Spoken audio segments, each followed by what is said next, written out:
باللہ من الشیطان الرجیم بسم اللہ الرحمن الرحیم الحمدللہ رب العالمین والصلاة والسلام علی خیر خلقہ وسید رسولہ اشرف الانبیاء والمرسلین خاتم النبیین رحمۃ للعالمین مولانا و حادینا و مولا الثقلین جدی الحسنین ابی القاسم محمد اللهم صل على محمد وآل محمد وعجل فرجهم وعلى أهل بيته الطيبين الطاهرين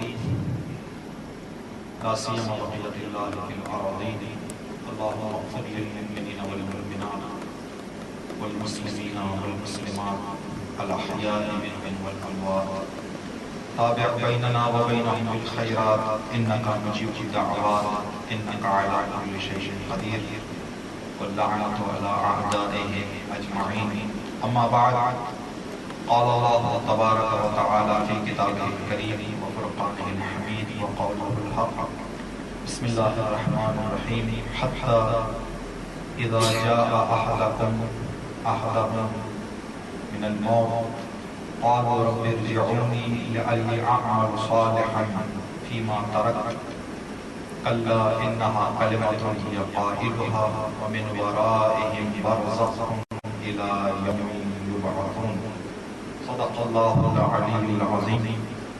مجلس ایصال ثواب ہے.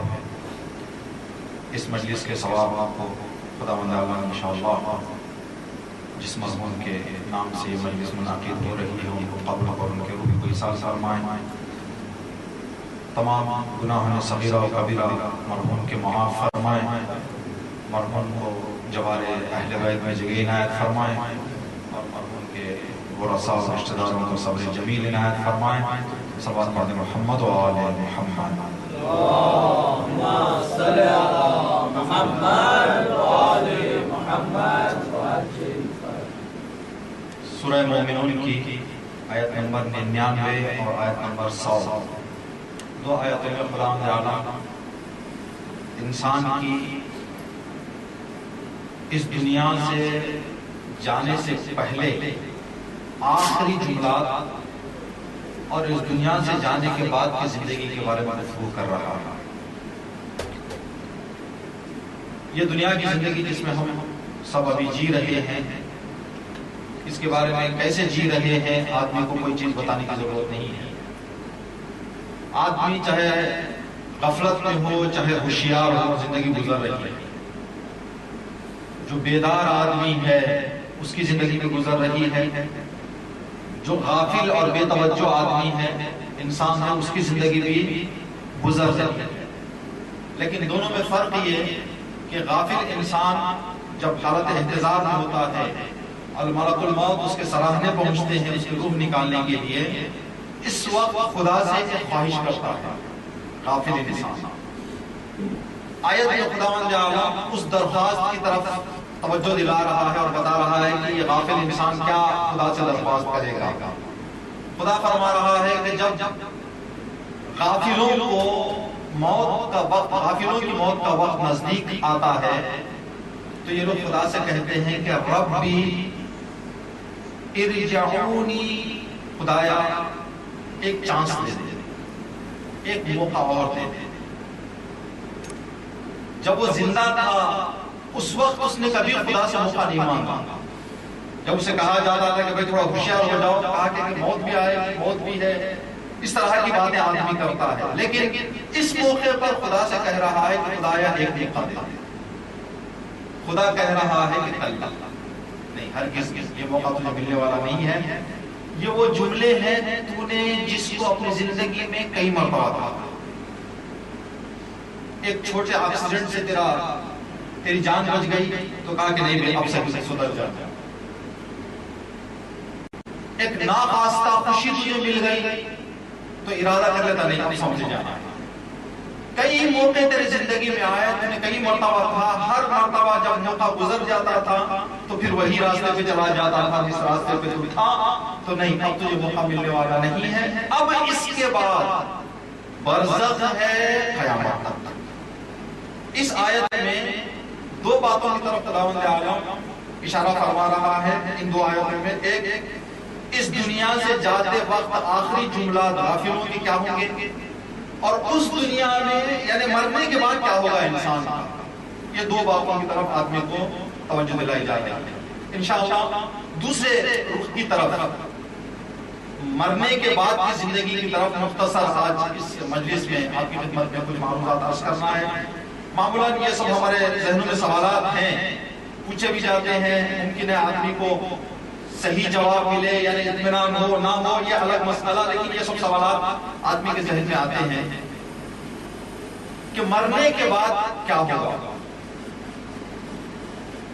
تو عزیزان گرامی، جب ہم اس بات کو، اس سوال کا جواب ہم دیکھنا چاہیں آیاتوں میں اور روایتوں میں، تو آیت روایت میں تو بہت ساری چیزیں بتائی ہیں کہ ایسے ہوگا ایسے ہوگا ایسے ہوگا. آج جس مرحوم کے ایصال ثواب کی مجلس میں ہم بیٹھے ہوئے ہیں، جو بھی مرحوم اس دنیا سے جاتا ہے قبر میں لٹانے کے بعد اس منظر کو ہم لوگ کئی مرتبہ دیکھ چکے اپنے آنکھوں سے کہ ایک آدمی قبر میں جا کے شانوں کو ہلا کے، کانوں کو ہلا کے اوپر سے دعا پڑھی جا رہی ہے اور اندر اس کے کانوں کو ہلایا جاتا ہے. اسمع افہام اسمع افہام یا عزت علی ابن کریم. اب یہ سب کے ساتھ ہونا ہے اور ہوگا.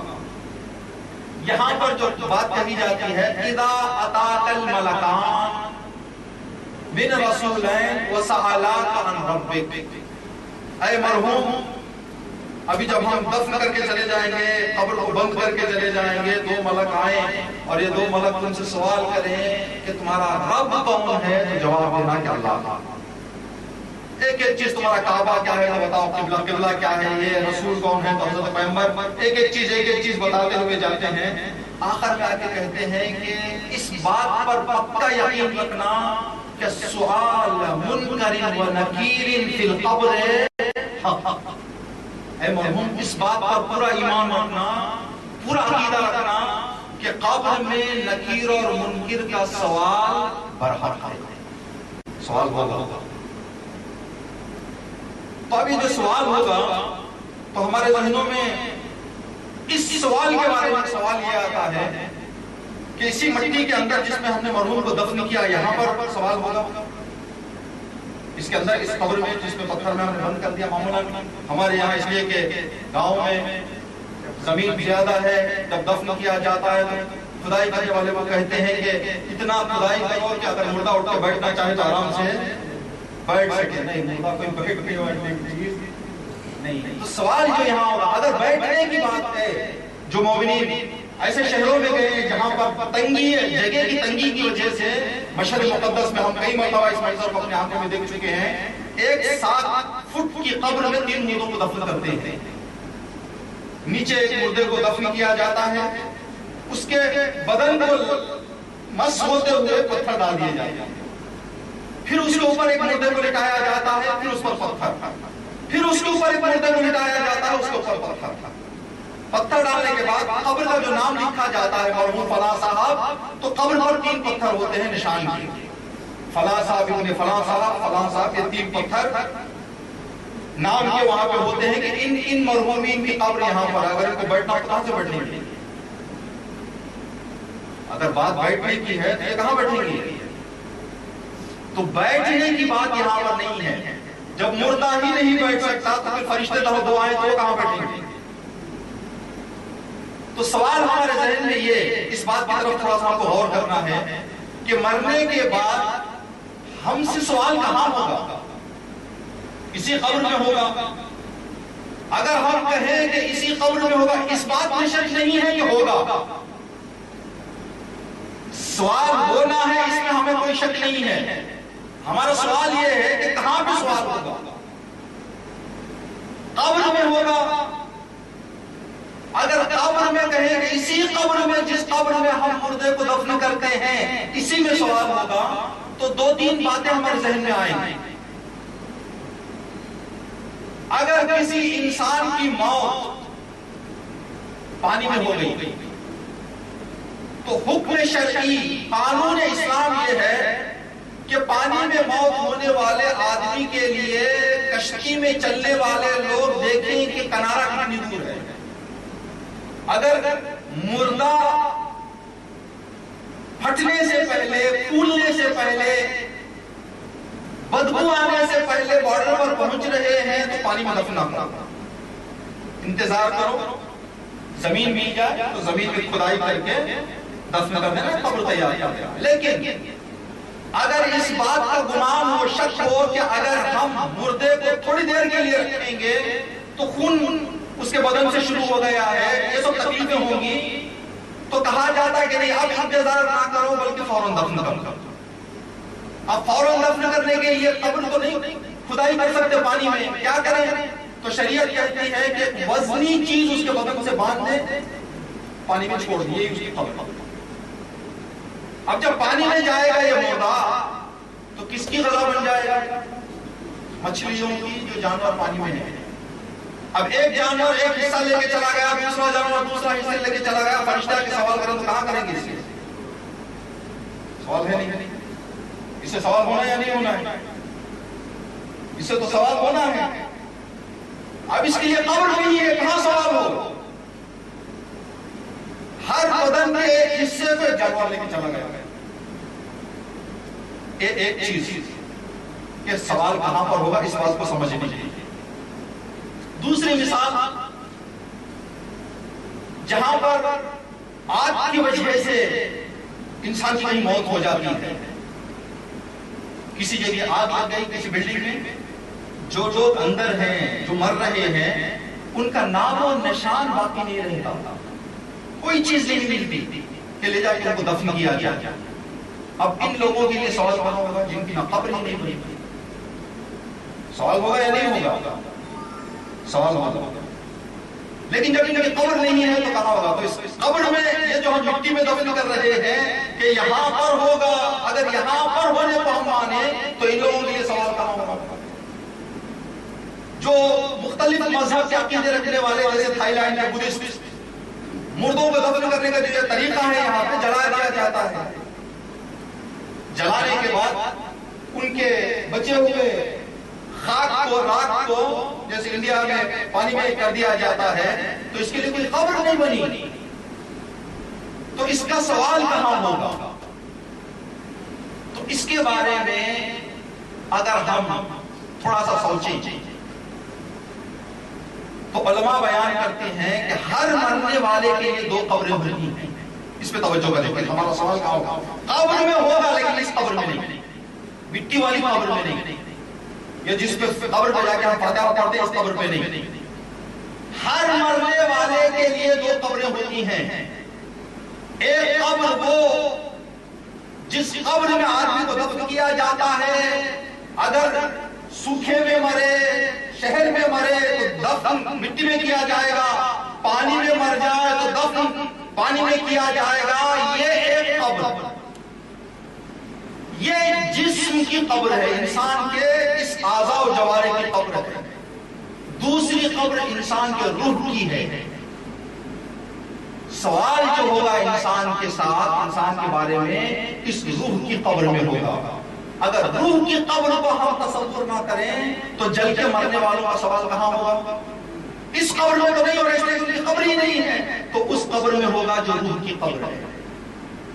روح کی قبر کا نام اس آیت میں خداوند عالم نے ارشاد فرمایا، وَمِنْ وَرَائِهِمْ بَرْزَخٌ إِلَى يَوْمِ يُبْعَثُونَ، کہ انسان کو اس دنیا سے جانے کے بعد ایک قبر ہے جس قبر کا نام برزخ، یہاں پہ آدمی رہے گا قیامت میں۔ جو بھی سوال و جواب ہونا ہے آدمی کے بارے میں یہاں پہ ہوگا۔ تو ایک چیز کہ ہمارا جو مرحومین سے جو سوالات ہوتے ہیں اس قبر میں نہیں۔ دوسری چیز جو اس زندگی کے بارے میں، مرنے کے بعد والی زندگی کے بارے میں ہم کو غور کرنا ہے، وہ یہ کہ ہم سے جو سوالات کیے جاتے ہیں قبر میں، وہی روح کی قبر میں جہاں سے سوالات کیا جائے گا۔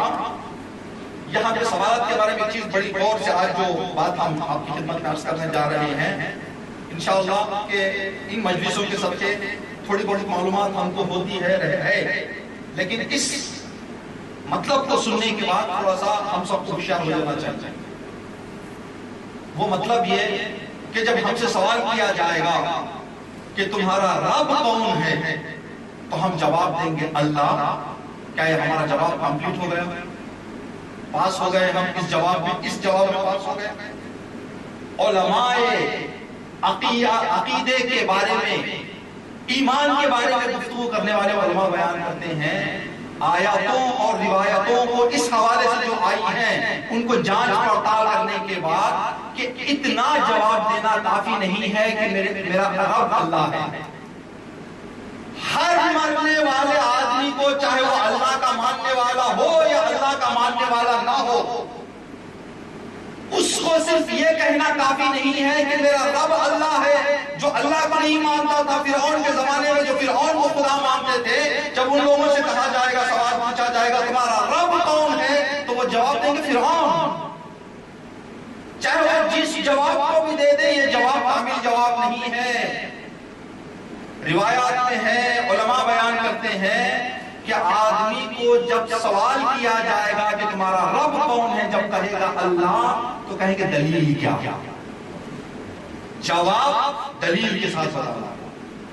کہیں گے تمہارے پیغمبر کون ہیں؟ محمد مصطفیٰ صلی اللہ علیہ وآلہ وسلم.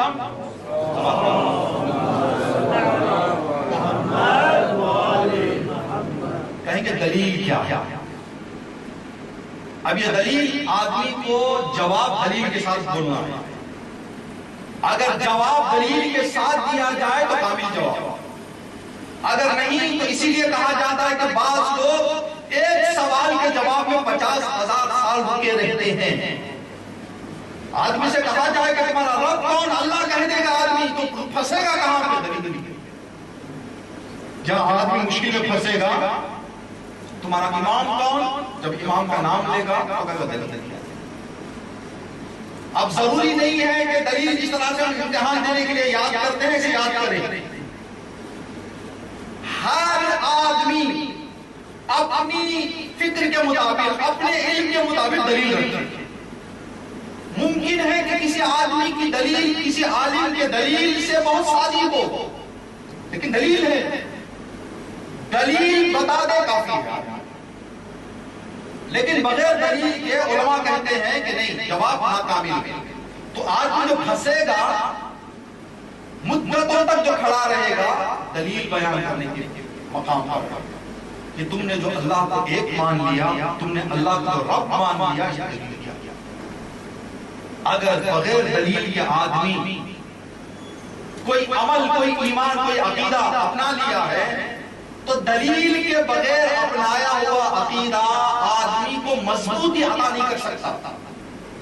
مولا کائنات کی بہت خوبصورت حدیث ہے کہ امام نے فرمایا کہ بغیر دلیل و علم و آگاہی کے کسی چیز کو اپنا لینے والے کی مثال اس حیوان کی طرح ہے جو چٹی کے لیے باندھا جاتا ہے. مثل الذین عبدوا اللہ بغیر بصیرۃ تقطعون.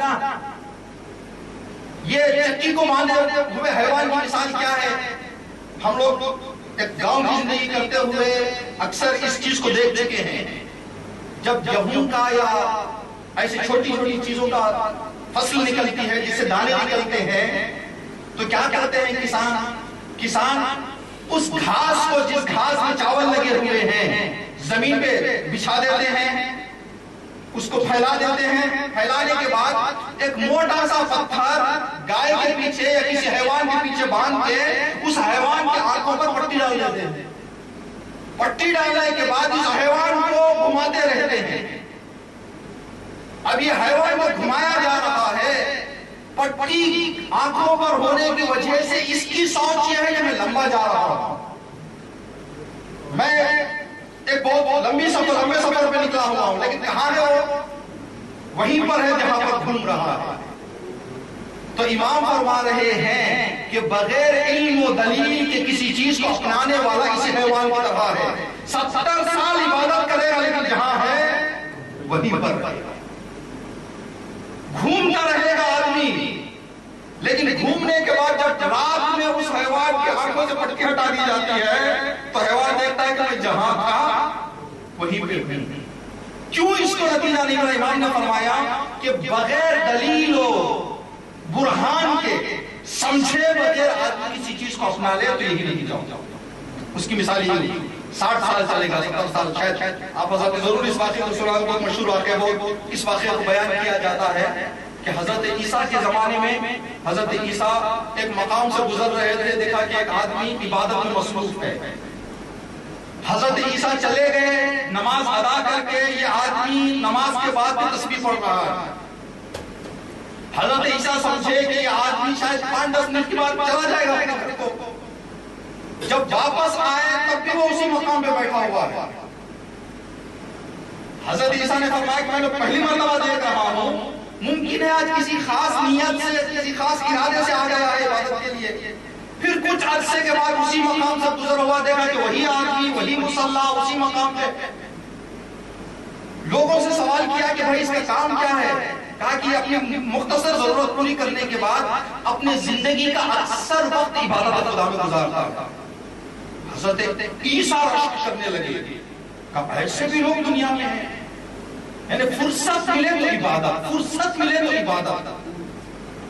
کہا خدایا میں کلیم اللہ ہوں, میں مسیح, میں تیرا نبی ہوں, مجھے یہ بتا کہ اس بندے مومن کا مقام تیرے نزدیک کیا ہے, میں دنیا میں بتاؤں تاکہ لوگوں کے دوسرے لوگوں کے اندر بھی یہ شوق پیدا ہو. اس آدمی کو دیکھ کر کہ ہم بھی کر سکتے, یہ کر رہا ہے, یہ انجام دے رہا ہے, اس کا مطلب ہر آدمی کر سکتا ہے. تو درجہ بتا دے تاکہ میں لوگوں کے سامنے جا کے بیان کروں تو لوگ شوق سے اس کام کو, اگر اتنا بھی نہیں تو کچھ حد تک اس کو اپنا لیں. خدا نے کہا کہ موسیٰ, اے عیسیٰ, اگر یہ آدمی اسی حالت میں مر بھی جائے تو جہنم کے آخری درجے میں ڈالنا. خدایا نماز پہ نماز, عبادت پہ عبادت, تسبیح پہ تسبیح. کہا کہ عیسیٰ جاؤ تھوڑا نزدیک سے بات کرو. حضرت عیسیٰ گئے.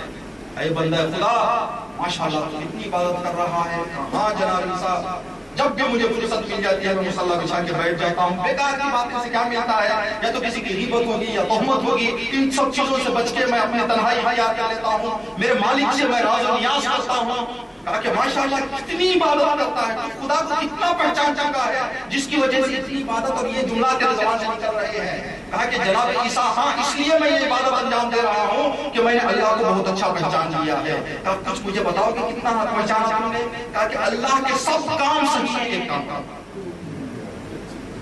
کہا کہ اللہ کا کام غلط ہے؟ کہا ہاں. کون سا؟ کہا کہ میں نماز پڑھتا ہوں, جب نماز پڑھتے پڑھتے میری نگاہ گھاس پر پڑتی ہے,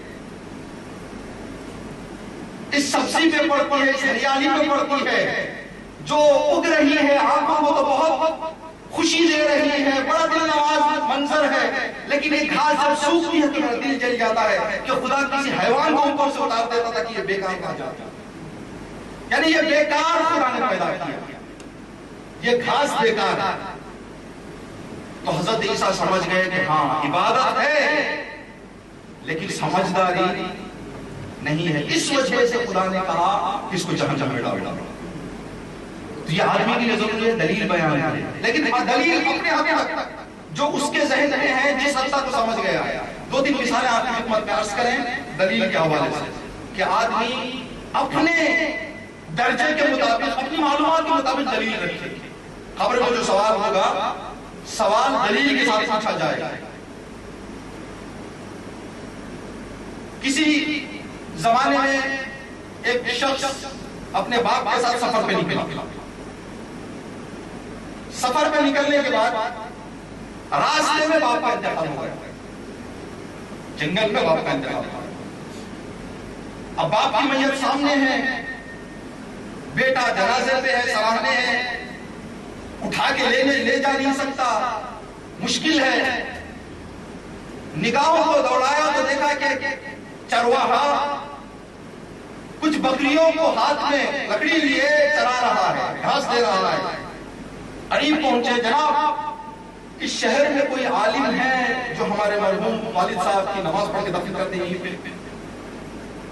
کہا کہ نہیں عالم تو نہیں ہے لیکن میں خود کر دوں گا, میں دفن کر دوں گا, میں نماز پڑھ کے دفن کر دے رہا ہوں. کہا کہ ٹھیک ہے بسم اللہ تشریف لائیں. اور یہ بات آپ کی خدمت میں علم کے لیے آپ کے عرض کر دیں کہ ہم چند سال پہلے مہاراشٹر کے ایک شہر گئے ہوئے تھے محرم کی منڈی سے پڑھائی کے لیے. تو جو وہاں کے مومنین ہیں انہوں نے کہا کہ مولانا قبرستان چلیں گے زیارت کے لیے. ہم گئے قبرستان. تقریباً چھوٹا شہر تھا, 30-35 قبریں تھیں. تو انہوں نے بتایا کہ مولانا یہ ہمارے مرحومین, سارے مرحومین کو اہل سنت کے علماء نے غسل دیا, اہل سنت کے علماء نے کفن پہنایا, انہوں نے نماز پڑھائی, انہوں نے دفن کیا. کہا کیوں, وجہ کیا؟ مشکل نہیں ہے, صحیح ہے, لیکن وجہ کیا؟ کہا کہ ہمارے اطراف کوئی اپنے شیعہ مولانا نہیں ہے. ہمارے یہاں مسجد ہے لیکن سال بھر کوئی مولانا ہو ہمارے پاس نہیں ہے. دور سے بلانے کے لیے گاؤں والوں کی طاقت نہیں ہے, اس لیے جو ہے یہیں کے علماء کو بلا کے دفن کروا دیتے. ہم واپس مشہد پہنچے. ایت اللہ مصباح کے فرزند سے ہم نے سوال کیا کہ جناب ایسی بات ہے کہ وہاں کے لوگ اس طرح سے دفن کر رہے ہیں. تو اس وقت تک یہ چیز کا علم ہمیں بھی بہت نہیں تھا تفصیل سے, لیکن انہوں نے بتایا تعجب ہوا. کہا کہ کیا وہاں کے لوگوں کو, نیک لوگوں کو 5 اللہ اکبر کہنا نہیں آتا؟ ہاں 5 اللہ اکبر تو کہہ لیں گے وہ لوگ. کہا کہ میت کی نماز میں 5 اللہ اکبر کہنا واجب ہے, سب کچھ پڑھنا مستحب ہے. یہ ہمارے دین کی مشکل یہ آج ہمارے پاس مستحبات سے واجبات کو اتنا ہم نے جوڑ دیا کہ ان مستحبات کی وجہ سے واجبات ہم دور رکھ دیتے ہیں. دین آسان ہے, خدا کہہ رہا ہے یرید اللہ بکم اليسر, خدا آسان تمہیں ذمہ داری دینا چاہ رہا ہے. ولا یرید بکم العسر, خدا تمہارا امتحان لے کے ایسے نہیں کرنا چاہ رہا کہ تم کو پھنسائے, کہ کسی نہ کسی طریقے سے میرا کام پھنسانا نہیں ہے, میں آسان رکھ رہا ہوں. خدا کے آسان کو ہم مشکل بنا لیتے ہیں. گھروں میں ایک نماز کا کمرہ بنا لیا ہم نے, کوئی ضرورت کی کام گھر کے اس کمرے میں رہ گئی. مسجد میں حکم ہے کہ بغیر غسل کے نہ جائے آدمی. اگر وضو کی طہارت نہیں ہے تو مسجد میں آ سکتا ہے, لیکن ہم لوگ اس کمرے میں جانے سے پرہیز کرتے ہیں. بہت سارے کام اس کمرے میں جانے سے ہمارے رک جاتے ہیں اس وجہ سے کہ ہم وضو سے نہیں ہے. جب بغیر وضو کے مسجد میں آ سکتے ہیں تو اس کمرے میں جانے کی کیا بات ہے؟ لیکن یہ کیا بڑا مسئلہ ہے, اس مسئلے کو ہماری فکروں نے کیا کر دیا, قید کر دیا. دین واجب ہے تو کہا کہ 5 اللہ اکبر وہاں کے لوگوں کو کہنا نہیں آتا. میت کے 5 اللہ اکبر کہتے ہو گئی نماز دفن کر دو لے جا کے. اس کے بعد جو پڑھتے ہیں وہ ساری چیزیں مستحب, نہ بھی پڑھے تو کوئی بات نہیں. لیکن ہمارے یہاں کیا ہے, مثال نکاح کے لیے بھی مسئلہ ہے. نکاح میں ایک مولانا ادھر بیٹھے ہوئے, ایک مولانا ادھر بیٹھے ہوئے, ایک جملہ یہ کہتے ہیں, دوسرا جملہ یہ کہتے ہیں ہو گیا نکاح ختم. لیکن جب تک 7-8 منٹ نہیں پڑھتے لوگ کہتے ہیں کہ نکاح نہیں ہوا. جبکہ ایک جملہ کہے تو کافی ہے. یہ کہے کہ میں اپنے وکیل کو تمہارے وکیل کی نکاح میں دے رہا ہوں, یہ کہہ رہے ہیں کہ میں قبول کر رہا ہوں, ہو گیا نکاح. 7 مرتبہ سے لوگوں کے لیے ہے. واجب جو ہے وہ ایک جملہ. تو ہم مستحبات کو اس طرح کی الگ رسم و رواجوں کو تھوڑا خوبصورت بنانے کے لیے, تھوڑا لمبا بنانے کے لیے یہ کام کر دیتے ہیں. تو حضرت اس شخص کے زمانے میں کسان نے کہا کہ اس چرواہے نے کہ میں دفن کر دوں گا.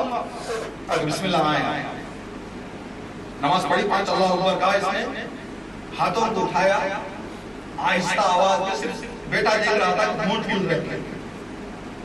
ہل رہے ہیں. لے جاؤ اپنے باپ کو, اٹھاؤ, دفن کر دیں. دفن کیے, بیٹا سویا. باپ کیا تھا, کس کوالٹی کے اعمال کے باپ کے بیٹا جانتا تھا. سویا تو دیکھا کہ بہت عالی شان درجہ.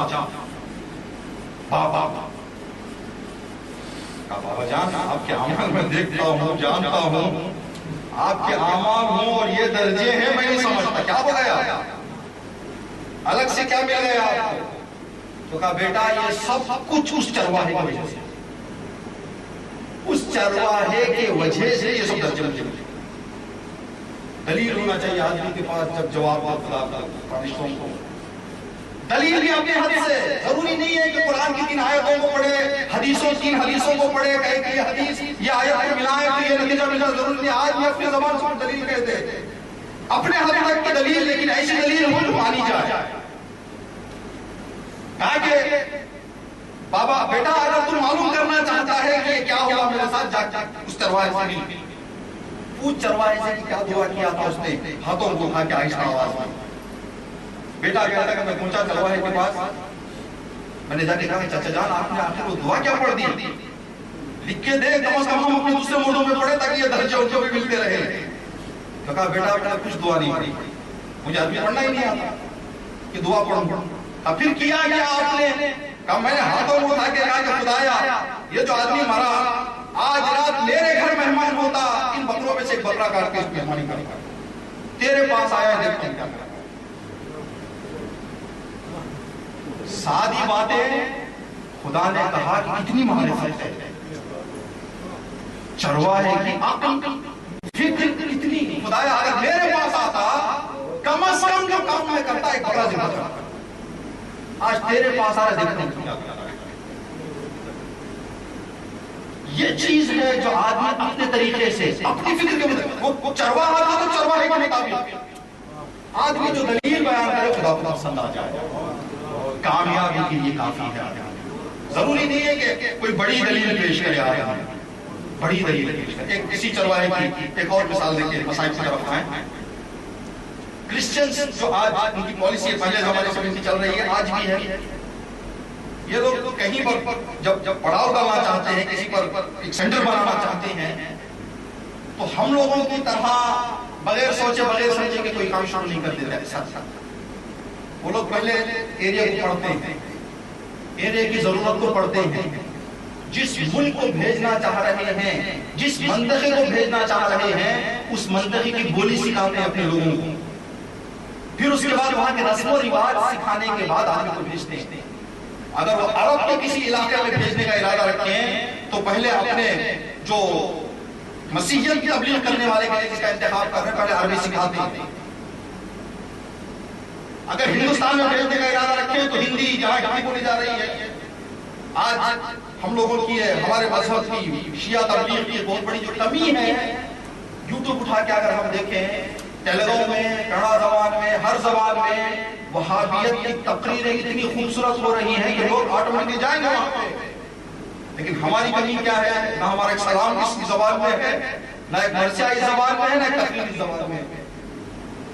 مشکل ہے جب تک قرآن کی آیت ہے کہ ہم نے ہر نبی کو اس قوم کی زبان سکھا کے بھیجی. اس پالیسی کو مسیح نے اپنایا. مولا کہتا تھا خوبصورت جملہ تھا جب آخری وقت میں امام نصیحت کر رہے تھے اپنے بچوں کو، بیٹا قرآن کو پکڑے رکھو، کہیں قرآن پر عمل غیر شروع نہ کرے. ہم لوگ مانتے ہیں قرآن کو، لیکن جو اس کے اندر ظرافتیں ہیں ان کی طرف توجہ نہیں ہوتی. ایران کے کسی علاقے میں انہوں نے چرچ بنائی. اب اس آدمی کو فارسی تعلیم دینے کے بعد ان کو بھیجے اس علاقے میں، اور ایک اور ان کی پالیسی ہے کہ ایسی جگہ پہ بناتے ہیں اپنے سینٹروں کو کہ اگر ان کو بھاگنے کی ضرورت پڑے تو آرام سے بھاگ سکتے. اکثر ایسی جگہ پہ لوگ تیار کرتے ہیں شہر کے کونے میں، شہر کے آخر میں، باہری علاقوں پر، تاکہ زیادہ مشکلات کا بھی سامنا کرنا نہ پڑے. اب چرچ بن گئی، آدمی کو فارسی کی تعلیم دے دی گئی، اب اس کو بھیج رہے ہیں.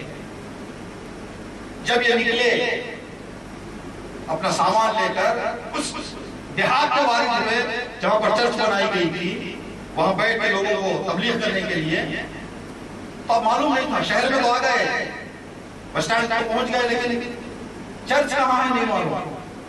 تو دیکھا کہ چرواہا حیوانات کو لے کے باہر نکل رہا ہے کہ جناب آپ اسی گاؤں کے ہیں؟ کہاں ہاں. چرچ کہاں ہے؟ کہا فلاں تیسری گلی میں بنائی گئی ہے چرچ، وہاں پہ ہے. کہا کہ ٹھیک ہے ماشاءاللہ آپ بہت اچھے آدمی لگتے ہیں، جب واپس آنا تو میرے سے ملاقات کر. آپ اچھے آدمی لگ رہے ہیں. کہا کہ واپس آؤں آپ سے ملاقات کروں تو کیا دو گے؟ کس لیے آپ سے ملاقات کروں؟ کیا ضرورت ہے؟ آپ معلوم نہیں آپ کون ہیں؟ پہلی ملاقات میں آپ کہہ رہے ہیں ملاقات کرو، آپ کون ہیں؟ کس لیے ملاقات کروں؟ تو کہا کہ آپ آئیں تو صحیح، میں جنت پہنچاؤں گا، جنت کا راستہ بتاؤں گا. تو کہا کہ آپ کو چرچ کا راستہ نہیں معلوم، جنت کا راستہ بتاؤ. ادھر شہر پہنچے ہیں تو چرچ کا راستہ مجھ سے پوچھ رہے، جنت کا راستہ مجھے بتاؤ. یہ کہاں سے پتا چل جائے؟ پہلے سمجھداری کی بات کرو. یہ کسان تھا، چرواہا تھا، لیکن اپنے مطابق دلیل پکی. تو آدمی خدا کے لیے قبر میں اس طرح کی دلیل رکھنا، جو بھی کہے آدمی، لیکن دلیل، اگر دلیل کے ساتھ انشاءاللہ چھٹے امام کی شہادت کی جو مجلس ہوگی اس میں آپ کی خدمت میں چھٹے امام کی امامت کے حوالے سے کچھ گفتگو آپ کی خدمت میں کریں گے. جو امام چھٹے امام کو امام مان رہے ہیں، اگر قبر میں ہمارے سوال کر لیا جائے کہ چھٹے امام کو جو آپ امام مان رہے ہیں دلیل کیا ہے، اب اس وقت ہم سے سوال کیا جائے تو شاید بہت سارے ہم دلیل نہ دے پائیں، جبکہ بہت دلیلیں ہیں. یہ مشکل ہے کہ آدمی کو ہر امام کی امامت کے بارے میں کم از کم ایک دلیل ضرور اس کو جاننا چاہیے جس کی وجہ جس کا جواب دے سکے. یہ آپ کی خدمت میں یہی مسئلہ تھوڑا سا اور غور کرنے کے لیے مثال دیتے ہیں مسائل کے لیے. اگر سوال اس قبر والی مٹی والی قبر میں ہونا ہے تو کربلا کے جو شہید تھے ان کے بدن کہاں تھے، سر کہاں تھے؟ ان کے بدن تھے کربلا میں، سر صفا اور شام میں. کس سے آگے رشتے تھے؟ پھر یہاں پہ ایک سوال ہوتا ہے کہ کیا اس دنیا کو ہم دیکھ سکتے ہیں، برزخ کو دیکھ سکتے ہیں جو وہاں پہ مومنین کی ارواح ہیں؟ دیکھ سکتے ہیں، بہت ساروں نے دیکھا ہے، لیکن کیا کریں گے دیکھیں؟ وہ زندگی جسمی کی زندگی نہیں ہے. یہاں پہ جو ہم ایک دوسرے کو دیکھ رہے ہیں، ہم جسمی تعلق سے ایک دوسرے کو دیکھ رہے ہیں. وہاں کی زندگی روح کی زندگی ہے. روح کی زندگی بہت نرم زندگی ہوتی ہے، بہت لطیف زندگی ہوتی ہے، یہ ہوا جیسی زندگی ہوتی ہے. آدمی اپنے آپ کو دنیاوی تعلقات سے جدا کر کے ہلکا کر لے تو اس درجے کو پہنچ جائے گا کہ ان سے مل سکتا. ہر امام قرآن میں آیتیں ہیں پیغمبروں کے بارے میں کہ اے پیغمبر، لوگ آگے جب پیغمبر صاحب معجزہ دکھاتے تھے تو لوگ کہتے تھے کہ یہ جادو کر رہے ہیں.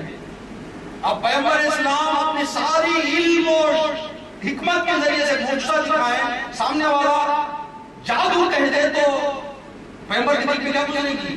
پیغمبر کا دل تھوڑا سا ٹوٹ جاتا. تو خداوند عالم حوصلہ دینے کے لیے کہتا کہ اے رسول، آپ حوصلے کو پست نہ کریں، گزشتہ انبیاء کی قوموں سے سوال کرو.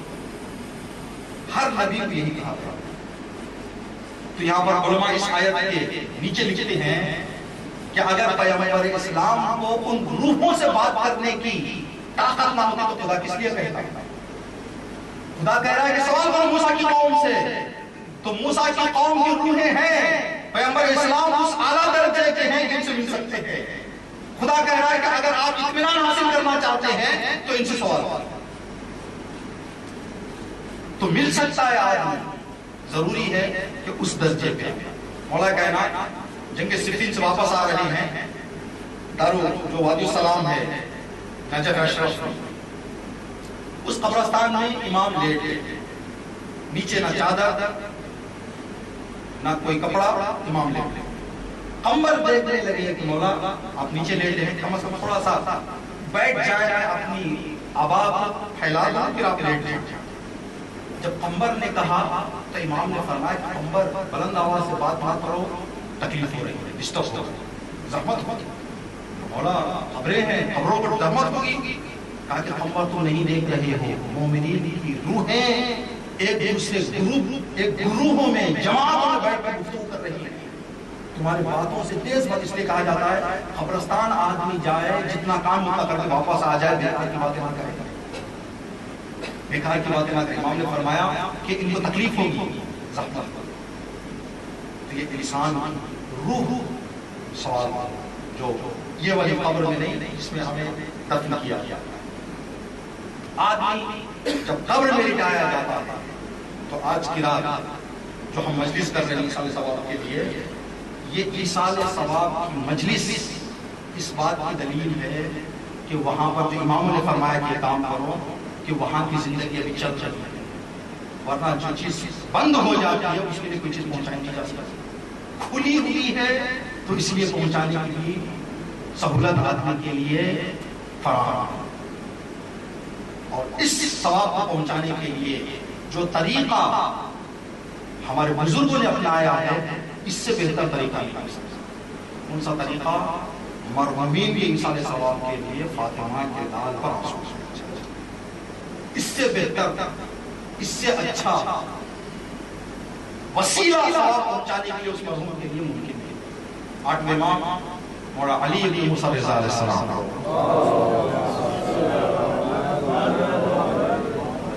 امام سے ملاقات کرنے کے لیے شبیب کا بیٹا گیا، فرزند شبیب. امام نے فرمایا تقریباً محرم کی 1 تاریخ، کہا اے فرزند شبیب روزہ ہوا؟ کہا نہیں مولا میں روزہ ہوا. کہا کہ فرزند شبیب اگر خدا اور زندگی دے محرم کی 1 تاریخ کا روزہ ہاتھ سے جائے جاتا، اس لیے کہ حضرت یونس کی دعا اس دن قبول ہوئی، حضرت یحییٰ کی دعا اس دن قبول ہوئی جب نے روزہ رکھا تھا. روزہ رکھا جی مولا کوشش اے شبیب یہ کون سا مہینہ ہے معلوم؟ مولا محرم. اب کتنی تاریخ ہے؟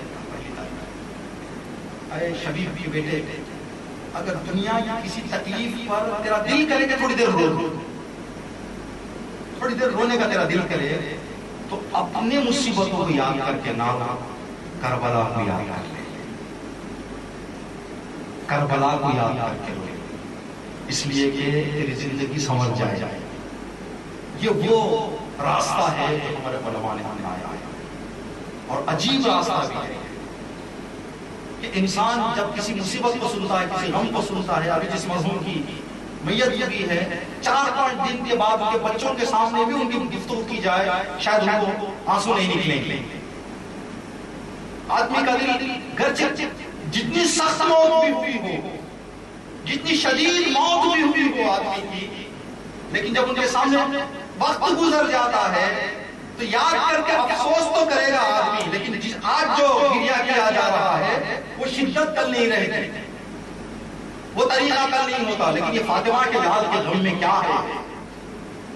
1400 سال ہو گئے، ہم نے دیکھا بھی نہیں ہے، ہم نے صرف سنا ہے، یہ ہمارے دلوں پر گزر رہی ہے.